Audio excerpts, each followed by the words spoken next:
Existe um erro gigante que todo mundo comete sobre Frankenstein. E quando você entender quem ele realmente é, essa história vai ficar muito mais assustadora do que qualquer filme, porque ela nasceu de um pesadelo real, inspirado por experimentos científicos, num ano em que o Sol praticamente desapareceu do céu. Neste vídeo, você vai descobrir o que realmente inspirou Mary Shelley. Por que essa história não é só terror?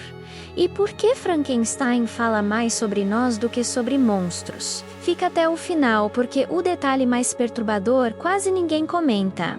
Vamos começar corrigindo o maior erro da cultura pop. O monstro não se chama Frankenstein. Frankenstein é o nome do criador, o Victor Frankenstein. E isso muda tudo, porque essa nunca foi uma história sobre uma criatura violenta, mas sim sobre um homem que cria vida e foge da responsabilidade no momento em que ela abre os olhos. A história não é sobre o que a criatura faz, mas sobre por que ela faz. O abandono do criador é a primeira peça que desencadeia todo o horror. Agora vamos voltar para 1816. Um ano estranho, frio fora de época, com chuvas constantes e colheitas destruídas.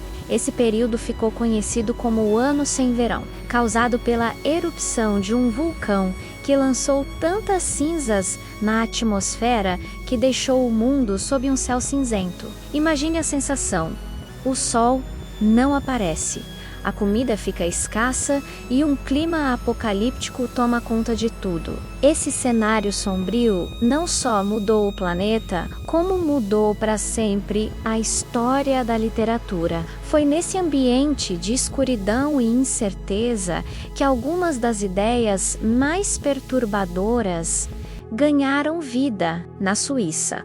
Presos dentro de uma mansão chamada Vila Deodati por causa do tempo horrível, estavam alguns dos nomes mais brilhantes da época: poetas, escritores e pensadores. Entre eles, uma jovem de apenas 18 anos, Mary Shelley, para passar o tempo durante aquelas noites chuvosas e intermináveis. O grupo decide fazer um desafio simples.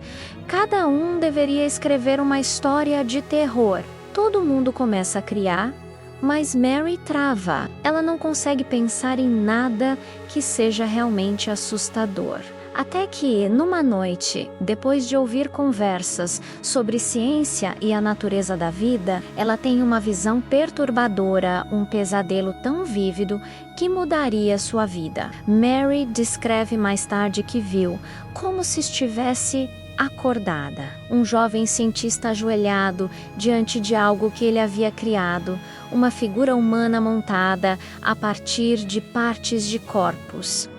De repente, a criatura se move. Ela não grita, não ataca, ela simplesmente vive. A cena é silenciosa, mas terrível. Mary acorda assustada, com o coração disparado, e percebe que tinha encontrado algo muito maior do que um simples conto de fantasmas.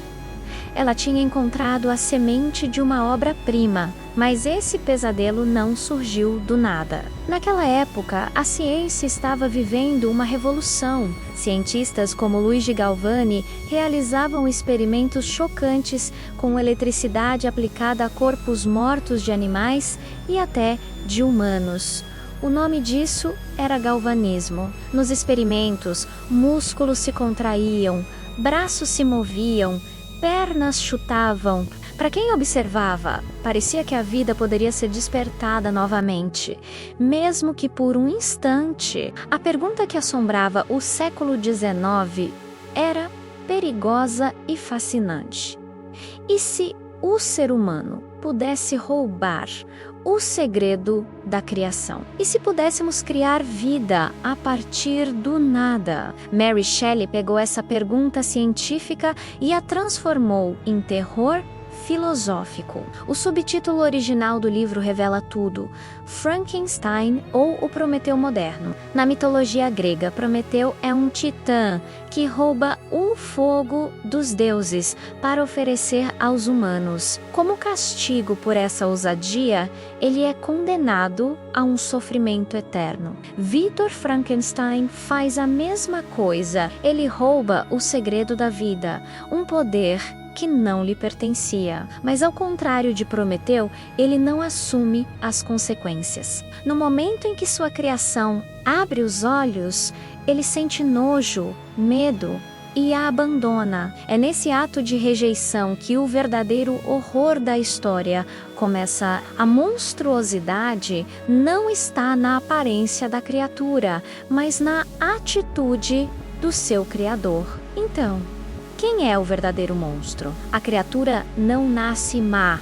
No início, ela é como uma criança, curiosa, sensível e desesperada por afeto.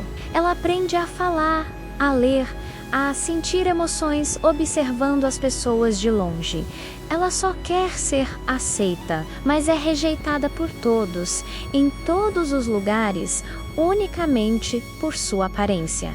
E o golpe mais cruel vem de quem deveria a amar, seu próprio Criador, que se recusa a lhe dar um nome e a trata como um erro. E é isso que Mary Shelley nos pergunta. O monstro nasce monstro, ou ele é criado pela solidão e pela rejeição da sociedade? A agressividade da criatura é uma resposta direta à crueldade que ela sofreu. Hoje, quase 200 anos depois, falamos sobre inteligência artificial que aprende sozinha, sobre clonagem, sobre avanços científicos que desafiam a natureza e, sem perceber, continuamos fazendo a mesma pergunta de 1818.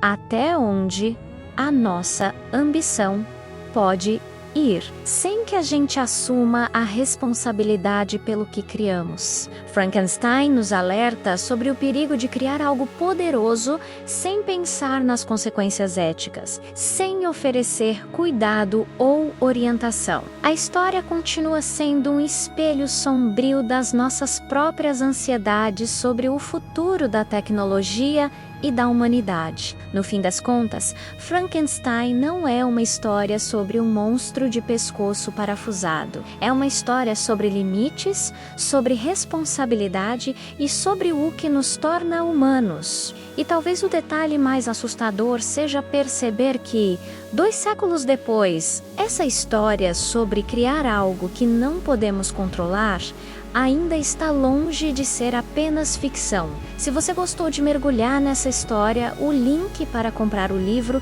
está aqui na descrição. E não se esquece de se inscrever no canal para mais histórias sombrias que fazem a gente pensar. Obrigado por assistir e até a próxima!